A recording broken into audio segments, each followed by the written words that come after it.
শ্রমিকদের অধিকার প্রতিষ্ঠায়, সন্ত্রাস, দখলদার ও চাঁদাবাজ মুক্ত দেশ গঠনে ১ মে আন্তর্জাতিক শ্রমিক দিবস উপলক্ষে বর্ণাঢ্য র্যালি ও শ্রমিক সমাবেশের আয়োজন করেন বরিশাল মহানগর জেলা ও শ্রমিক দল।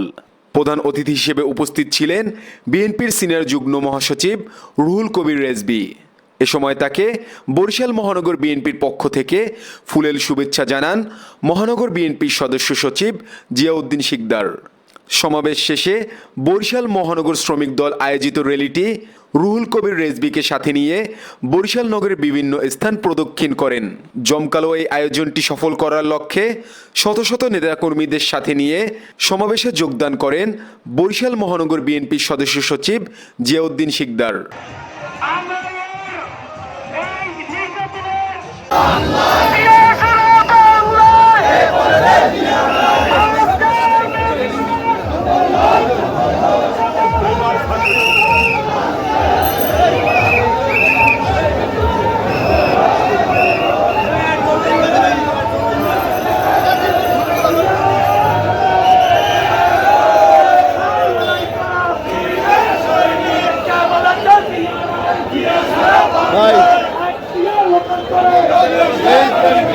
সামনে আমার মিছিল আইতে আছে এরিনা পর্যন্ত আইছি হোটেল এরিনা পর্যন্ত আইছি ভাই মিছিল আমরা আমাদের র্যালি লইয়া এরিনা পর্যন্ত আসছি।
ভাই এই জায়গায় দাঁড়ায় না, আপনার সরেন, ধাক্কা খেয়ে পড়ে কাজ করেন।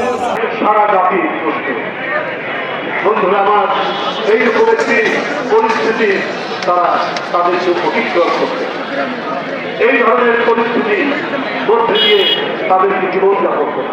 কিন্তু তাই নয়, যে সমস্ত নিয়মিত শ্রমিক যারা পারমানেন্ট শ্রমিক হিসাবে কাজ করবে, সরকারের নীতির কারণে এখন পারমানেন্ট শ্রমিক নিয়মিত শ্রমিক যায় না, কি একটা শব্দ এসছে আউটসোর্সিং।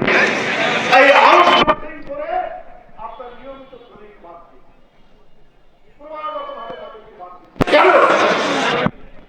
আজকে আমাদের আজ থেকে চিনি হতো, এটা ছিল অর্গানিক, এটা ছিল স্বাস্থ্যসম্মত, সেই চিনি আমরা আর উৎপাদন করতে পারি না।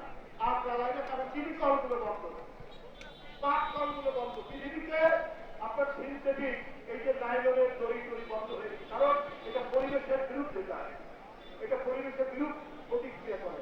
আবার ন্যাচারাল ফাইবার, এই যে পাট